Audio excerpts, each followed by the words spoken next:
This is the Monday, December 5th, 2016 episode of The History Author Show.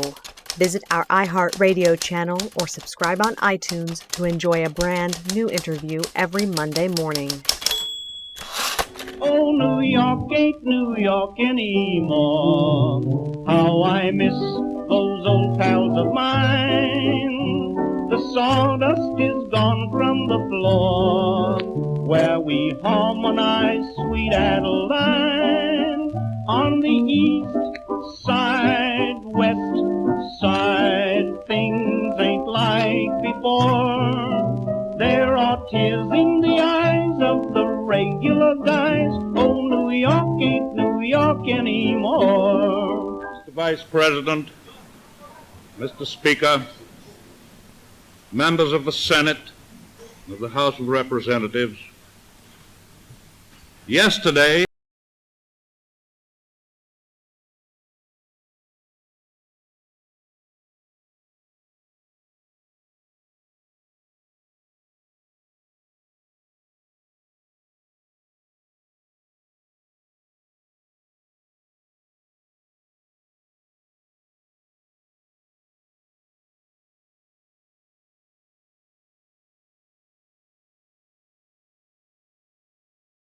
with that nation, and at the solicitation of Japan, was still in conversation with its government and its emperor, looking toward the maintenance of peace in the Pacific.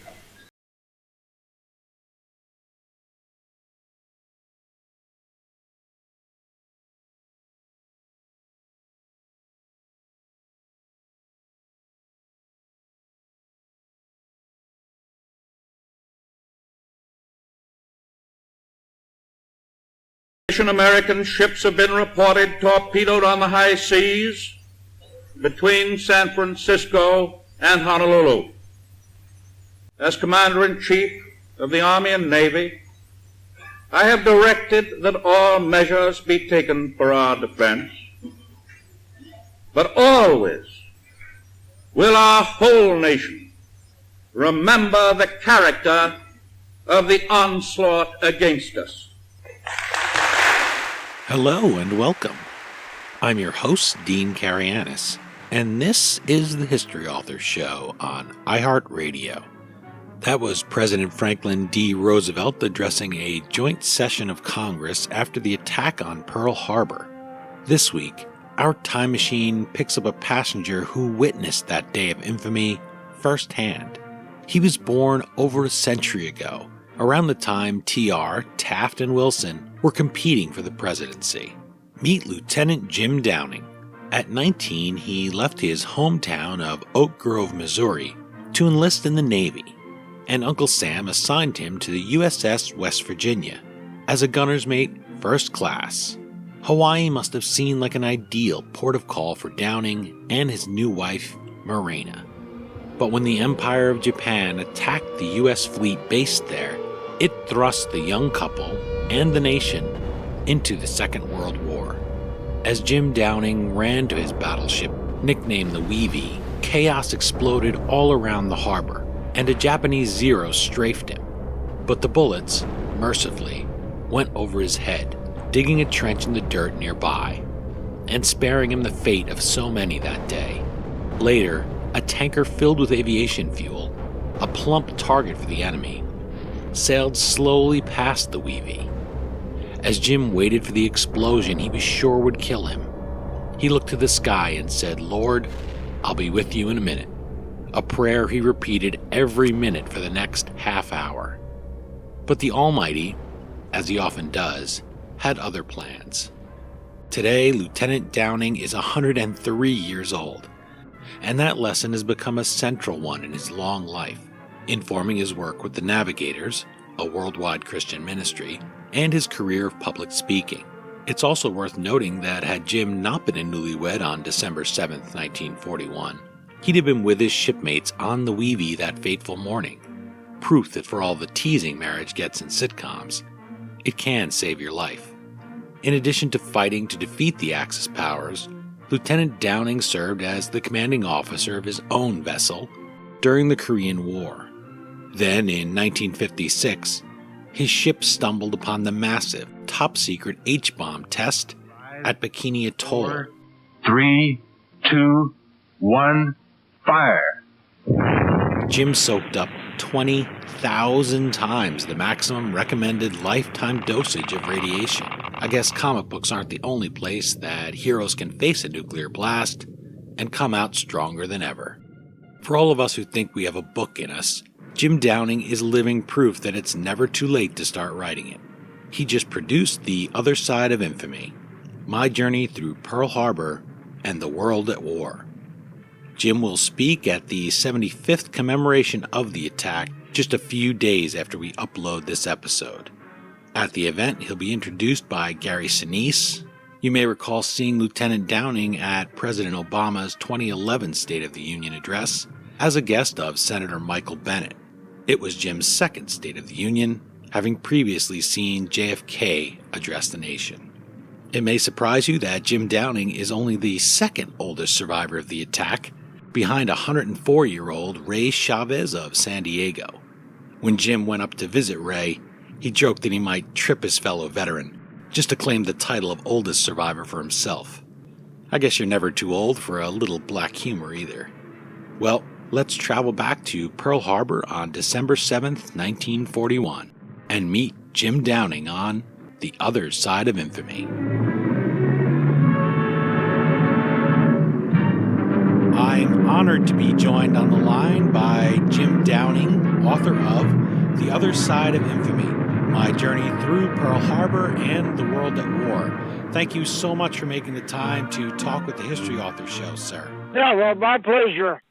Sir, it doesn't seem enough just to say thank you for your service to the country, because you also have this inspiring mission with the Navigators, where you're still known as Navigator number 6, one of the originals from the original group. People can look that up online. We'll give the website in a minute. You've done this 1,000 times, I'm sure. You relived this attack, but will you walk us through that moment when you hear the first explosion on December 7th, 1941, and the world changes? Yes, I was off the ship for the first 20 minutes, or I wouldn't be here today.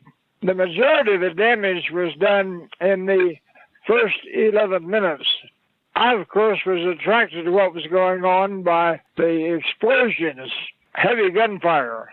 I thought there was a German battleship out in the ocean and that British cruisers were trying to catch her, shooting at her. But the radio came on and said that the island of Oahu is under enemy attack. And he said that the enemy has not been identified. But later he came on and said that the enemy has been identified as Japan. So my fellow servicemen and I jumped in the car, went down to the harbor. It took us about 20 minutes, and we were under strafing on the way down. My first concentration course was on my ship, the battleship West Virginia, and it had been hit by 9 torpedoes, 2 bombs, was on fire and sinking. So you can imagine what a disappointment that was to see my ship that I'd been serving on for 10 years sinking and on fire. And also, on a personal note, not something maybe you were thinking of at the time, of course, because these are your shipmates that are being blown into the water, killed, but also you've just gotten married, so all of your money is in the safe on the ship. Yes, it was. I took my money out of the bank and put it in a safe on the ship, thinking it would be safer there than on land, but it didn't turn out that way. Most of the battleships carried about 1 million gallons of crude oil, and as they were hit, that covered the water pretty well. So men that were blown off the ship were submerged. Then when they came out, they had a thin film of oil on them. The fire from Arizona was so fierce that they turned into human torches. And that was the hardest thing that I saw that morning, was see these men burning like torches out there in the water. Those details are things that people understand sticking in your mind. Of course, it's what they call a flashbulb memory. You're going to remember that morning. But I was struck that at the age of 103, you remember so many other details in The Other Side of Infamy about your life, about your amazing long life, and so many people that you met. And you'll remember things like what you had for dinner in the 30s and what men were talking about before the Great War drew America in. Most people, needless to say, they aren't publishing a book at the age of over 100. So I wonder about those details that are just things that maybe you wouldn't write down, but it's part of your life and you remember it and it draws you into the book. You remember the Model T that you were driving. You remember the names of girls from when you were growing up. Is this all because you plan to be president someday and you kept track of all that? Or is there another reason? I realized that my children and grandchildren wouldn't know what happened unless they got it from me. So I originally wrote down my account for the benefit of my children and grandchildren. Then I found out there was a wider demand for it, and finally this book. And by the way, my assistant has checked out in the Guinness Book of Records, and the oldest male author they have on record is 101. Wow. So it looks like I'm going to set a record for being the oldest according to the Guinness Book of Records. I hope that adds to some of the sales because we want this story to get out there. It's so unique, and also this great story of faith that you have throughout. I mean, I thought that was incredible that here you are, you're running to the sound of the bombs, and the thing that you think to grab with your fellow navigator, I believe his name is Waters, you grab your Bibles too because you're ready for this element of spiritual warfare that you feel that's happening with people being killed all around you, this attack. What is it like to be 103 and look back so far to memories that almost nobody living anymore shares? No, there's not too many of us. And of course, that was 75 years ago this December. For those of us that are in 2016 that only know really about the attacks through reading books or through films, I wonder what's changed about people's views of the war. You've seen, as you said, 75 years since that. You've seen people's impression of the war with Japan and the Pacific change. You've seen, I'm sure, a million movies come out, even if you haven't seen them all. What do you think Hollywood gets right and wrong? And what do you think those of us in 2016 who are so far removed from the attacks get wrong about the attacks and the war? Well, Hollywood has to be dramatic and include a little bit of romance. But I've seen most of the films that come out of Hollywood, and although there are minor details that are not accurate, I'm glad they came out to instruct the present generation. So I feel even though they're not perfect, they're very valuable to educate a generation. And speaking of romance, your late wife, Morena, is no longer with us, but you go through your courtship a little bit. And even if the biblical verse I think you chose there, you mentioned a little funny thing there about it's not the most romantic line in the Bible that you offer, the most romantic passage. We really get to know you as a person here through The Other Side of Infamy. You walk us through your journey of faith and how you end up becoming Navigator number 6 and how you give your life to Christ. And you have this moment where you're sitting on a bus with a fellow seaman and you're driving a long way. It's a long bus ride. This is before the age of easy air travel, not to mention during the war, so you wouldn't be flying. And you sense he's depressed and you really feel you're being pushed here to talk to him. You know, you describe in the book, you feel the Lord is telling you, speak to this man. Tell him a little bit about your own conversion. Tell him about me. And you feel that because as you're stopping along this long bus trip and you're having beer with them and you're smoking, you hold back because you feel like you may be hypocritical if you now suddenly steer the conversation away from this life of sort of living like just guys who are serving over to God and telling him about your conversion. A short time later, that man commits suicide and you feel guilt. You feel like you missed your chance, what you were supposed to do. And I thought that's a moment that anybody who's had somebody close by commit suicide and knew something was wrong and didn't act shares that regret.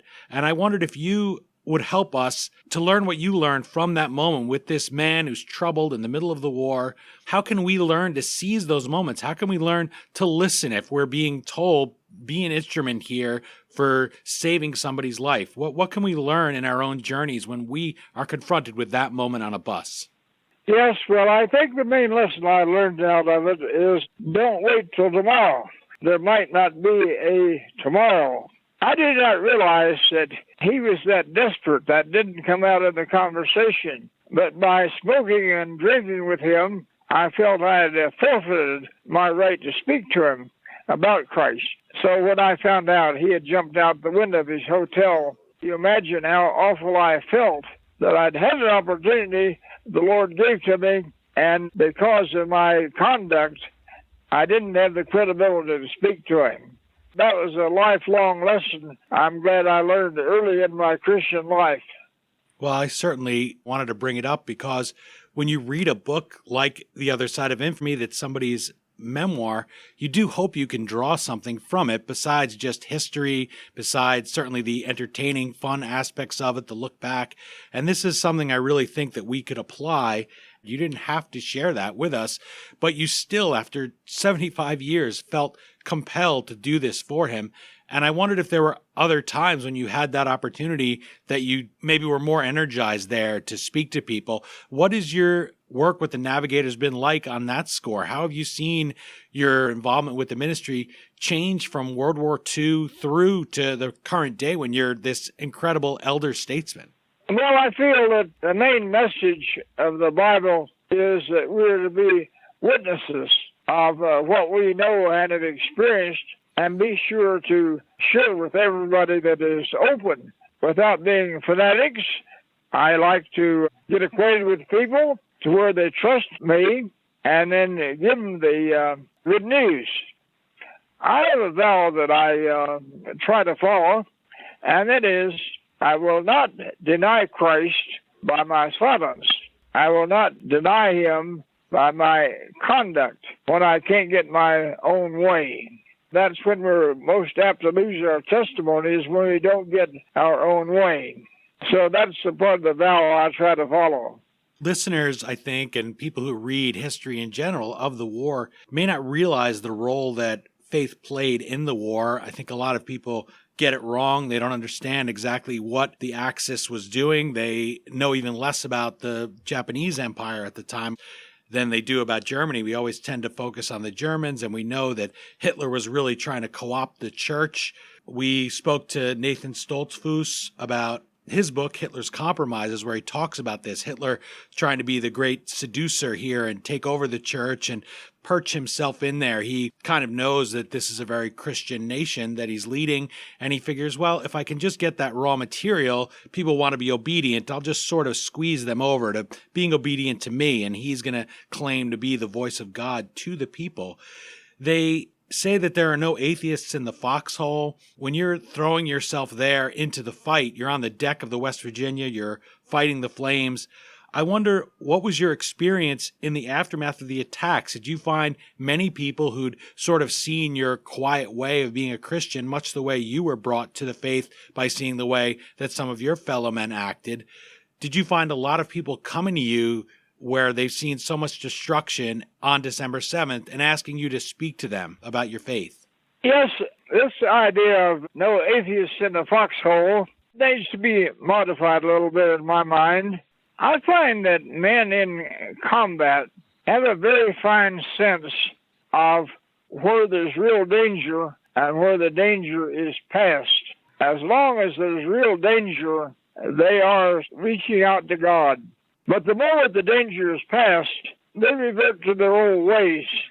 I have a story in the book about right during a lull in the bombing that one of my friends came up, he called me Deacon. He said, I just had a wonderful answer to prayer.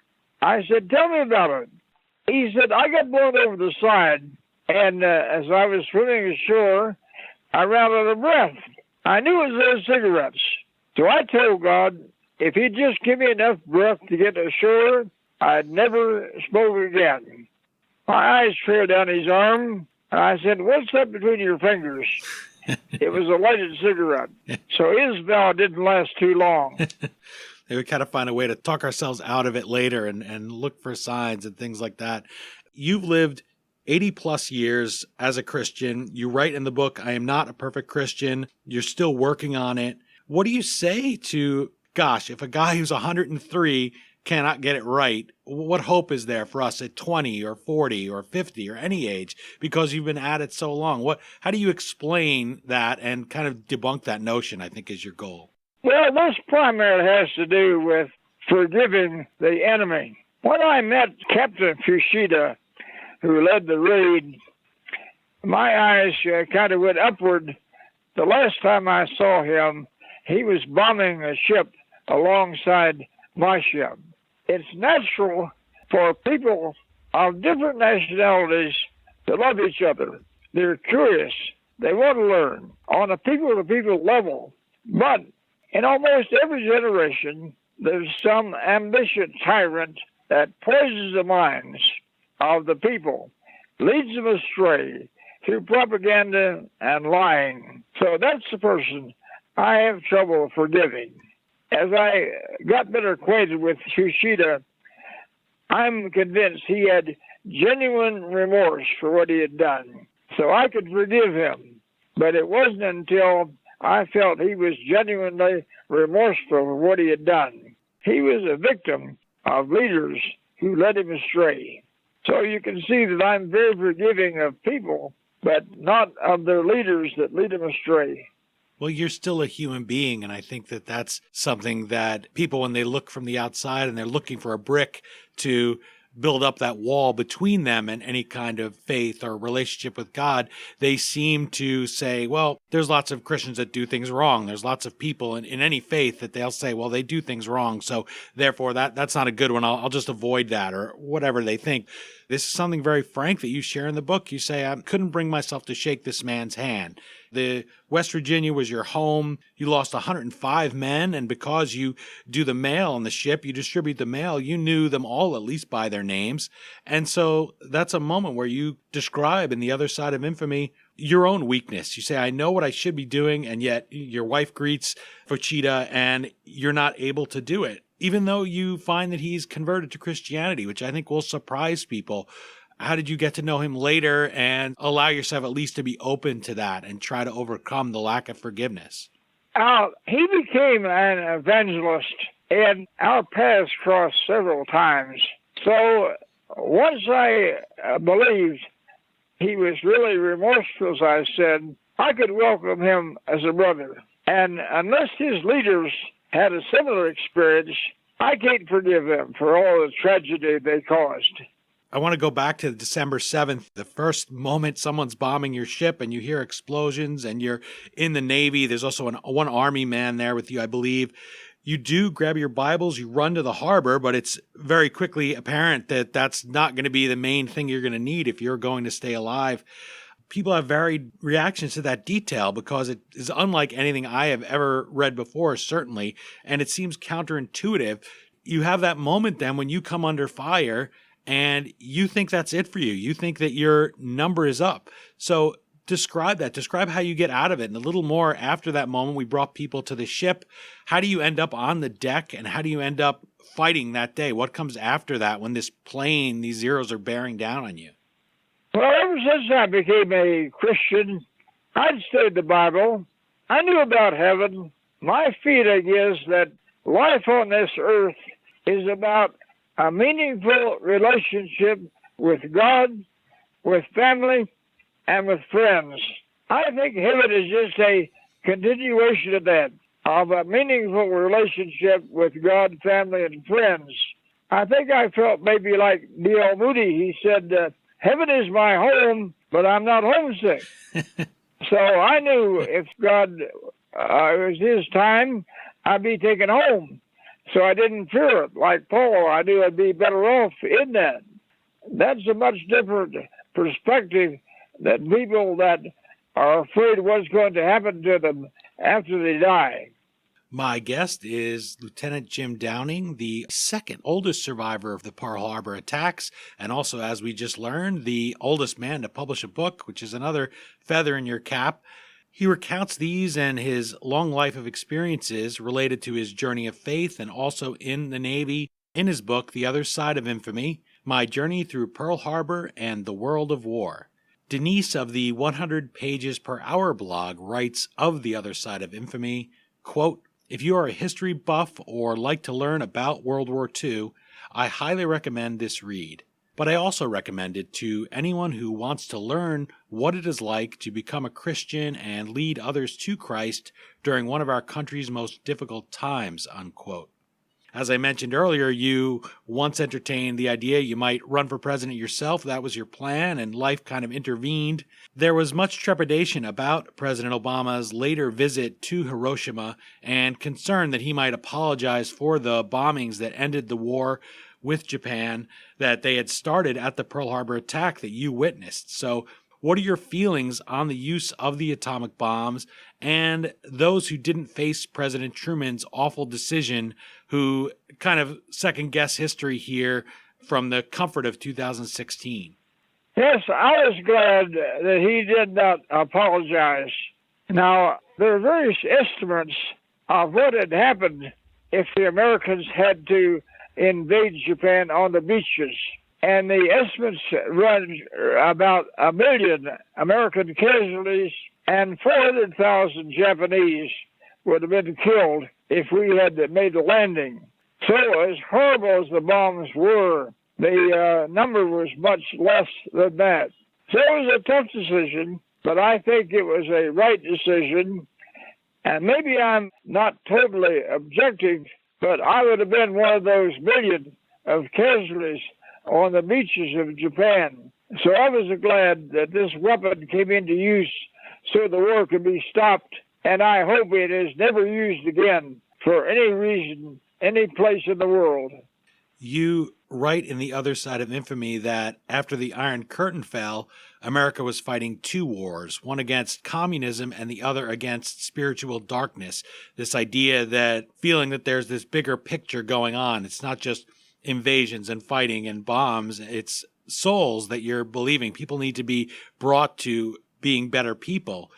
After the war and after the Navy, you decide maybe you and your wife have done enough. You've lived that life. You've given so much to your country already, and you try to resign. And this is another example in The Other Side of Infamy where you find yourself pushed to another route. So share that story briefly. When you try to resign from the Navy, what happens to bring you back? Well, I learned pretty early in my Christian life that finding the will of God is not a real great mystery, that he opens doors and he closes the door. And in the book of Revelation, it said, I opened the door and no man could shut it. I shut a door and no man could open it.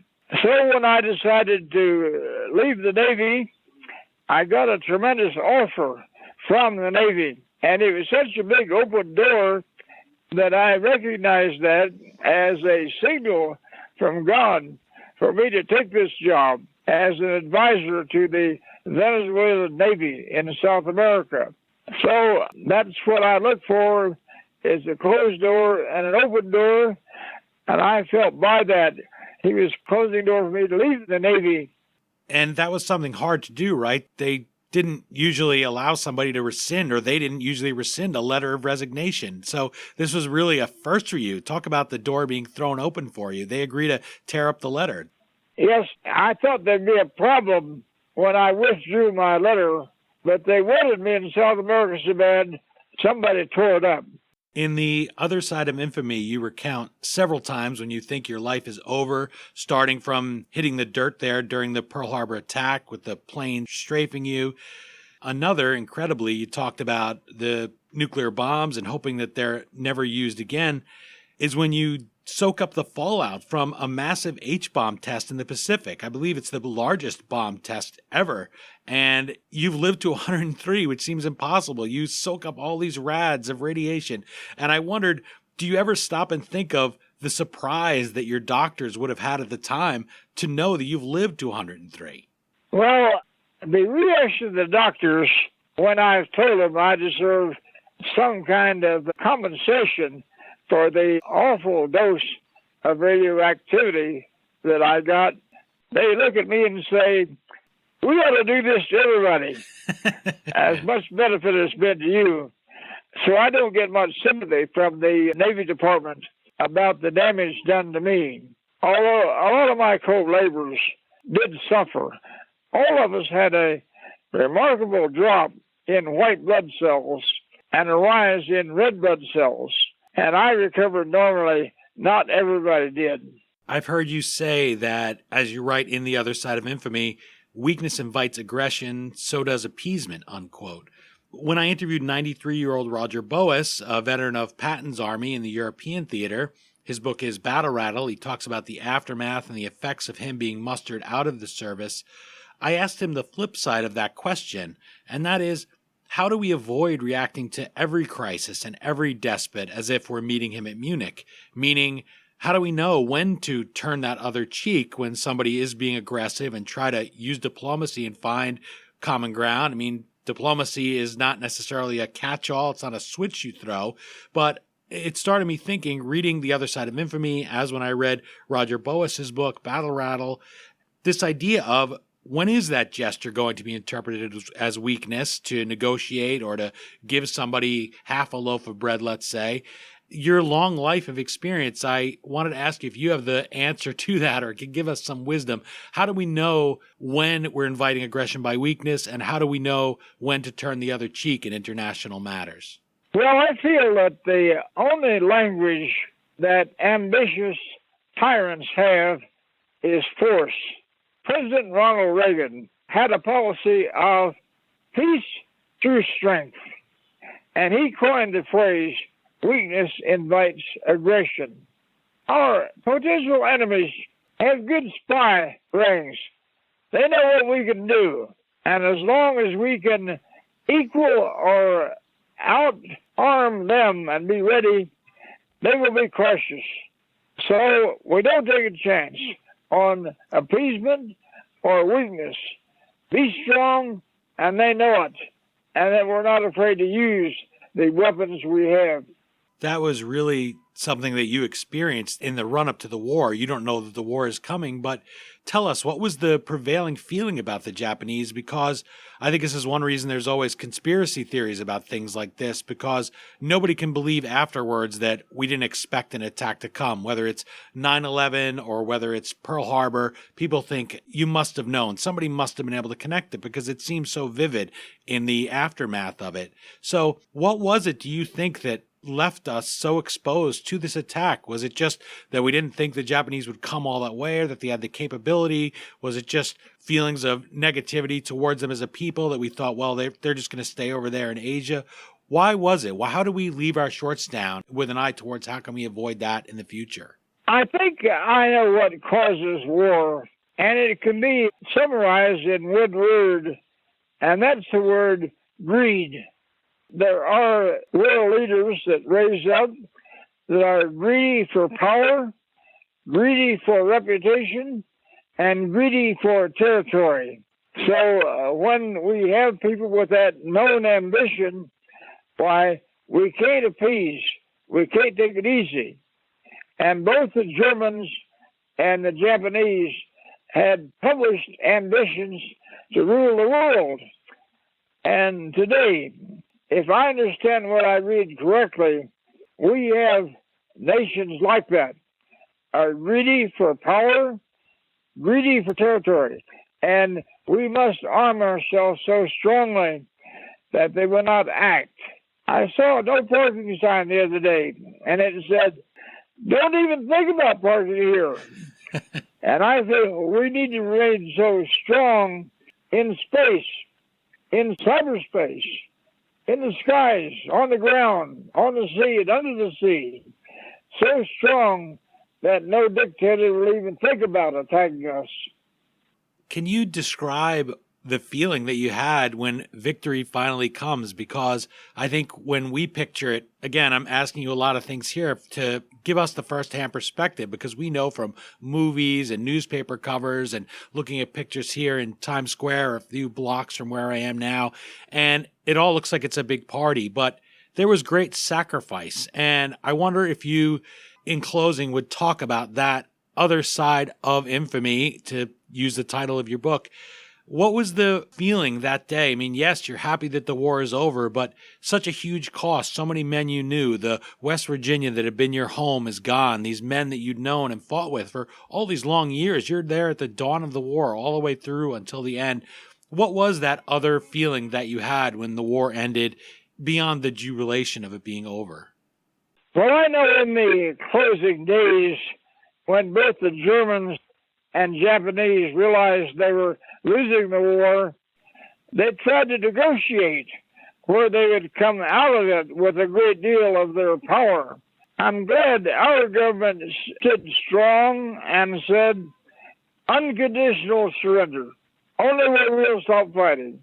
And we got those terms with them. So I felt sorry for the people who had been led astray, but was glad that the same people that caused the war could not remain in power. So I think that's my next feelings. Sorry for the people that were so devastated by the war, but glad that their leaders would never be able to do anything like this again. You say unconditional surrender, and it makes me think of Ulysses S. Grant. And when you're growing up, when you're very small, where you start the book, the Great War, what becomes known as World War I, is just starting over in Europe. And I wondered if at that age, did you know people even growing up? Obviously, they would be older then, not old from your perspective at 103, but they would be Civil War veterans. Did anybody in the run-up to the Great War still talk about the Civil War? Did they talk about things like U.S. Grant? Because had we applied Grant's idea of unconditional surrender to the South and then be magnanimous, we wouldn't have had World War II. We wouldn't have had this really bad peace where we have the armistice, there's not really a surrender, not a peace treaty, and it sows the seeds of Hitler. So were there people that were talking about the Civil War in the run-up to World War I and World War II in the way that today we talk about World War II looking back? Yes, I think that the difference is that the Civil War was an internal war, and the other wars are international. But I just feel that Civil War or no Civil War, we must watch out for people who are greedy for power, for pride, and territory. Anybody that's of that inclination needs to be dealt with when it breaks out, not after war is broken out. Well, speaking of the American Civil War, William McKinley, our last Civil War veteran president, said he'd been a soldier for my country and a soldier for Christ. You may not have fulfilled your boyhood dream of following McKinley to the White House. You did get into the Oval Office, though, at one point, and at least be a visitor and go to the State of the Union. Lieutenant Jim Downing, thank you so much for being just as much of an inspiration to me as President McKinley is, and as my wife will certainly know, that's a high compliment. McKinley, who's also a strong Christian, said in his life that all you could hope for once you've gone was to be a good example to the people who come after. You are certainly a great example to us, really an inspiration to the nation and the world. And maybe you'll still run for president. You have time, you're energetic. I think I'd look forward to that in 2020 maybe. Well, I had a couple of people that wanted to put my name on the write-in ballot. I don't know whether they did or not. Well, if I'd read the book before on November 8th, I guarantee I would have written you in. I really appreciate it again, you spending the time with me. I enjoyed the book so much. You'll continue to be an inspiration. This is incredible. You're keeping such a busy schedule here, still doing a book tour at 103. It's really great. Well, I thank you, and it's been a pleasure to visit with you and your listeners. May of 1945 saw the lights go on again. Once more, the nation's capital was blazing in all its glory, and in cities throughout the nation, the blackout was ended. Germany had surrendered. The war in Europe was over. There was still a war to be fought to a finish in the Pacific, but that couldn't dim the celebration that marked the fall of Hitler and the end of his dreams of world conquest. 3 months later, crowds gather in front of the White House, awaiting the announcement of Japan's surrender from President Harry S. Truman. It took 2 atomic bombs to bring Japan to her knees. But now Pearl Harbor was avenged, and the news triggered the greatest celebration the nation has ever known. Again, the book is The Other Side of Infamy, My Journey Through Pearl Harbor and the World at War. As always, you can find the Amazon link to purchase your copy at historyauthor.com. And we hope you will click through there, or even bookmark the URL off the banner ad on our homepage for all your Amazon purchases. Now, you want to buy something, just go to our homepage first, click through the banner, and we'll take you to Amazon. Then Amazon.com gives us a small percentage of every purchase you make at no additional cost to you. Once again, thank you so much to Lieutenant Downing for joining us, and for sharing his eyewitness account of the Pearl Harbor attack. It was truly an honor to host him.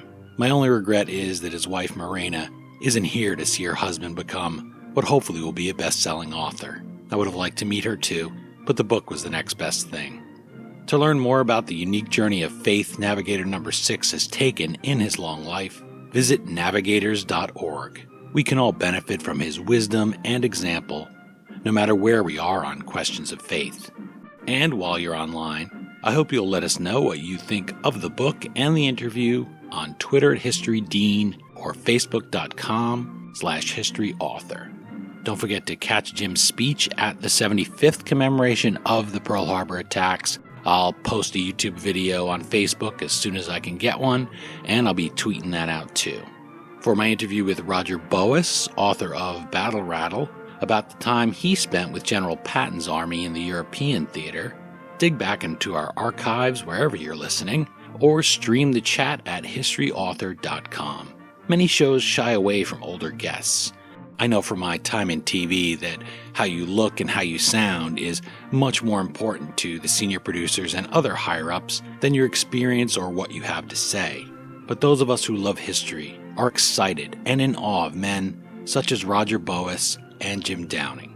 They are truly voices from the past, and when we listen to them, we carry a little bit of their story with us and make sure we learn the lessons in peacetime that they had to learn through war's blood and fire. That's it for this Pearl Harbor Day installment of the History Author Show. I hope you'll join us for next Monday's all-new interview right here on iHeartRadio or wherever you're listening. And if you subscribe to us on iTunes, please take a minute to leave us a review. Until our next trip into the past together, thanks so much for time traveling with us today, and have a great week. The boys won the war and came home from the fight. The last night on Broadway was almost his night. But ever since then, it's a different street. Gone are the places where the gang used to meet. We still call it Broadway, but what's in a name? Take it from Georgie, it isn't the same. On the east side, west side, things ain't like before. There are tears in the eyes of the regular guys. Oh, New York ain't New York anymore.